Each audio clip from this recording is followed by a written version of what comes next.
it's me, Jay. I use him. I forgot the intro. Try again. Give it once more. One more again. No, we're keeping the bad one. I don't want them Hi, to think it's we've gotten me. too You're professional. Oh, right. Yeah, that was the fear. Yeah. That was what everyone was thinking. And thank God we kiboshed that. Mhm. I'm your heir. I use he, him. And this is Jay on air. Dispatch check. Yeah, we both watched Dispatch. Mhm. You Nope, watched we it. didn't say play. You watched it because you really enjoyed it, and I watched it because you asked me to. um, and yeah, you had some thoughts about the ending, and specifically how it relates to storytelling. Well, yeah, because I know you tend to prefer, telling stories in systems when we're playing games where it's more simulationist. It's more like you want to think about the position of the villain. Hmm. You want to Right. think about what do they know? What are their outcomes they're trying to achieve? And then you go from that point Yeah, I like forward. it when a story is good. Yeah, that's one way to put it. Um, Listen, I'm not disagreeing with you that that headspace is a good thing to go, but I always just start from the what are all the cool points along the way? What are all the points I want to hit in like planning out a one shot or whatnot to move the narrative forward? And so I'm not thinking about character so much as I'm normally thinking about plot beats, which means sometimes my characters probably act in ways that is completely not in keeping with whatever their motivations and inner knowledge and inner self and knowledge they possess is. Hmm. So at the ending of Dispatch, spoiler, stop listening / watching now if you have any interest in the game Dispatch and you are going to play and or watch a let's play of it, because it's good and we recommend it. So stop watching now. Go watch all of the episodes of Dispatch, then come back. The ending Hmm.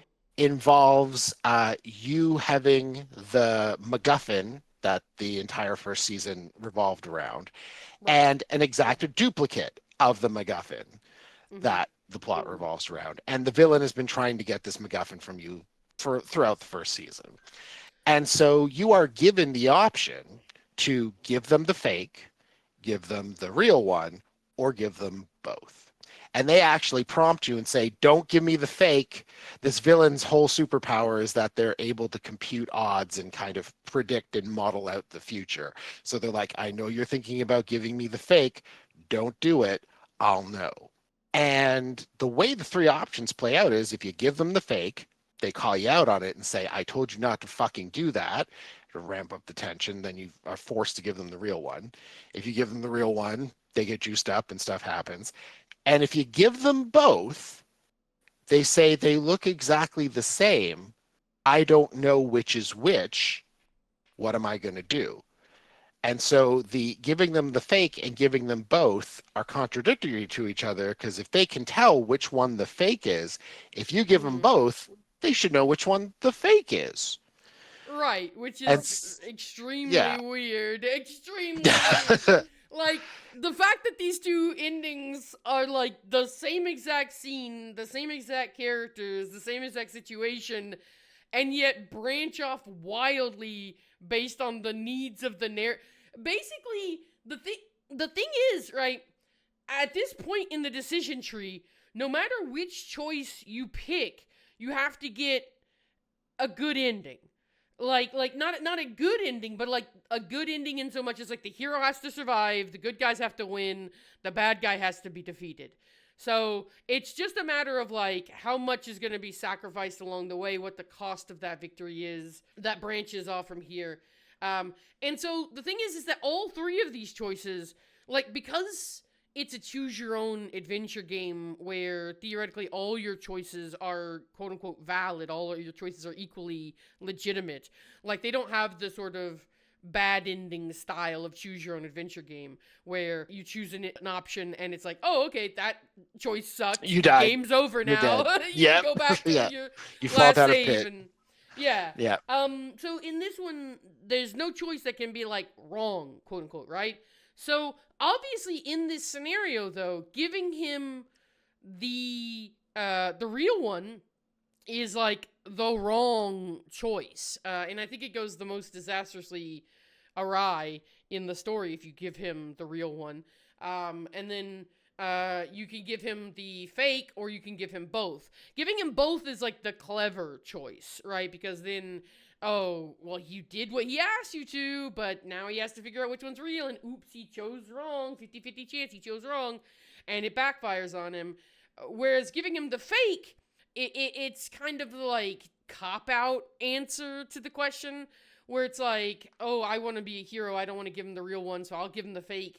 And you're punished for it narratively too, because he does like immediately know it's the fake and like reprimand you for giving him the fake. Invisigirl has to save you and all this other stuff. The only one where like your choice actually results in the plot pushing forward, I believe, is the one where you give him the both of them, right? Because in both the other cases, Invisigirl saves your ass effectively, is I think, right? Yeah, because if you give him the real one, he gets all juiced up and he can see the whole future and realizes like you're always going to be a thorn in his side and immediately draws a gun on you, which Right. they could have done in the give them both. But you're right; it's meant to be the quick thinking on my feet, heroic move sort of thing. But it is kind of undercut by the logic they've already set up because there is that. Chekhov's gun moment where he looks at the cup holder in his mech where the fake MacGuffin is, and you think, okay, I know what's going to happen here. They're setting it up. And then they give you the choice. Well, actually, And before that, the villain lampshades that MacGuffin moment by specifically saying, and don't give me the fake, because I know you're going to do that shit. Yeah, exactly. So like, they twist, they set you up, they twist.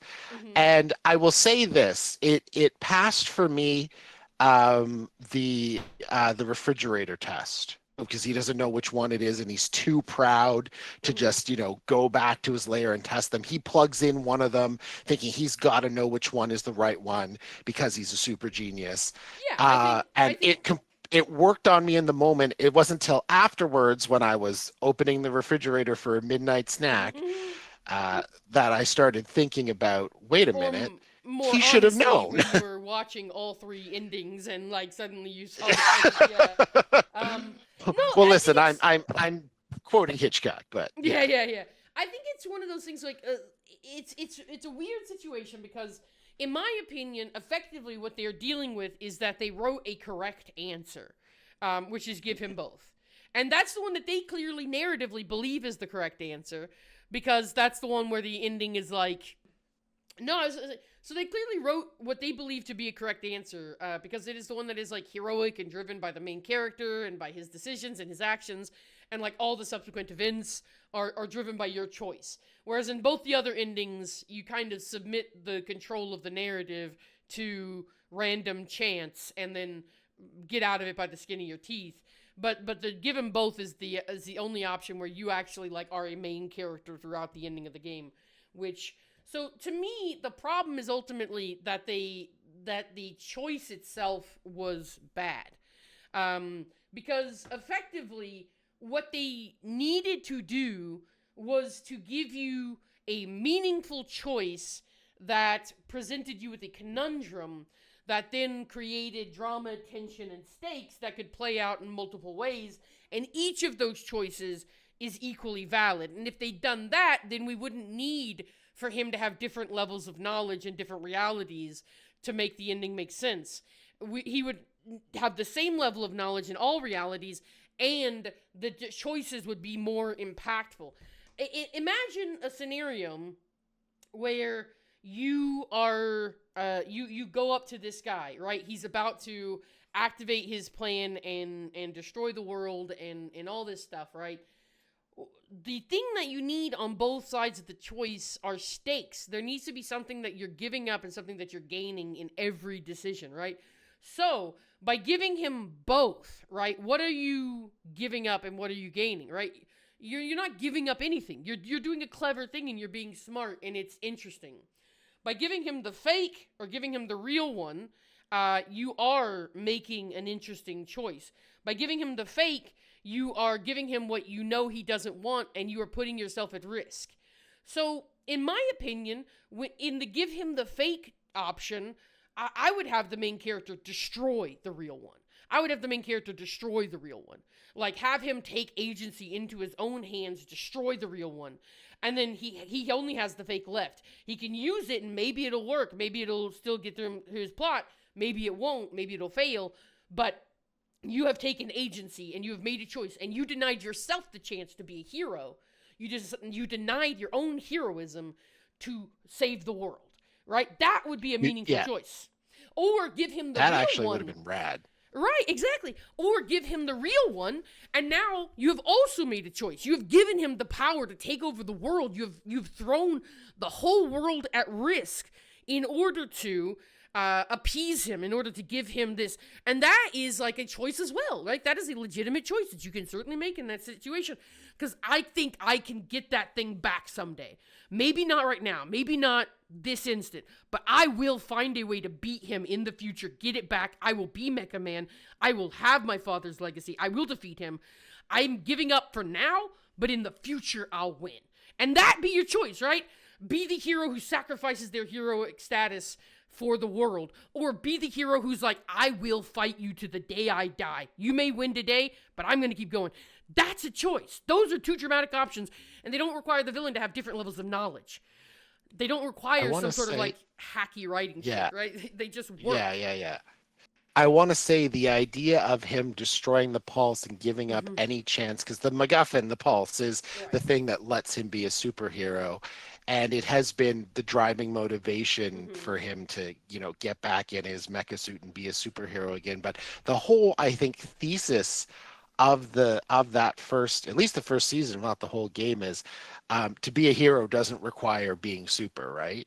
He is the guy. He's the guy in the chair throughout all of it, directing the people with the powers. But throughout all of that, he's showing valor, he's showing heart, he's showing a hero. So for him to sacrifice the thing that makes him a superhero would have been a really good button on the undercurrent, the subtext that they were kind of setting up. Yeah, we wrote a better episode. Get at us, Ad Hoc. We just wrote a better ending to your game. I mean, and this is what I meant earlier when I said I like good writing versus I just like writing. I think that they, obviously they have done so much, and it's so impressive what they have made, and the whole thing. Oh, it's really great. It's a great. But I do think that there were some critical moments where they just didn't pick the meatiest, most tantalizing option.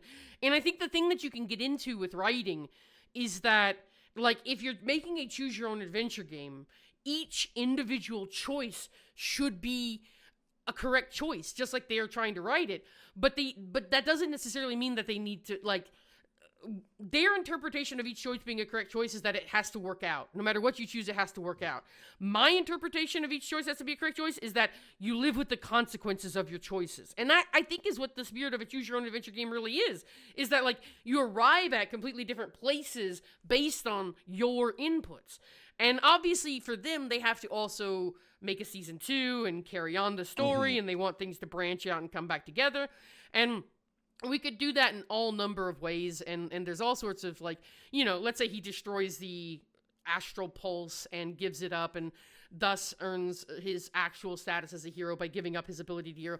And then you can always have some, plot MacGuffin, plot point, whatever, where he gets it back through some means, or they create a new version, or, his mecha buddy, makes a breakthrough, or studying the energy released when it was destroyed allowed me to break through on how to recreate it, or something like that.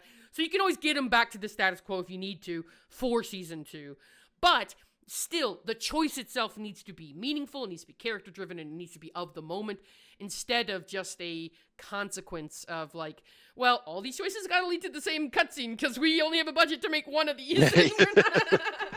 Well, the thing is, the narrative design is hard, don't get me wrong, and definitely they wanted to do a Baldur's Gate 3 thing where you spread out all these various options, it trees out, and then it's all coming back. The way that game ends, depending on the totality of your choices, means season 2 could go in wildly different directions. Again, spoiler. One of the love interests in the game, if you are someone who supported her and saw a hero in her. She comes and saves the day and remains a hero. If you didn't, they're kind of setting her up to be the villain of season 2. So if they're going to go that divergently at that last point, then they have every have every lever available to have made a more effective ending. Agreed. Ad hoc, get at us. We're ready to write the ending of season 2 and only that, but you can still pay us a lot of money to do it, as much as the full-time films. Okay, thanks, bye. All right, well, this was fun. I like that we were talking about something a little different than our typical conversations. I think, honestly, we can do whatever we want. We have no bosses. We do this for fun. So, yeah. Wait, you weren't my boss? Glad we had this. Shit, why have I been sucking up this whole time? Give me back that box of chocolates I gave you. No, they're mine. They're in my stomach. There will not be fresh coffee brewed in the morning anymore. Your desk will not be polished. Air, you're not supposed to talk about anymore. Our hot coffee on stream. Wow, a GTA 3 pull, everybody. That's for the fucking real gamers out there. All right, everybody. Thank you so much for joining us. As always, Air, it was a delight talking to you. You too, bud. Goodbye. Goodbye.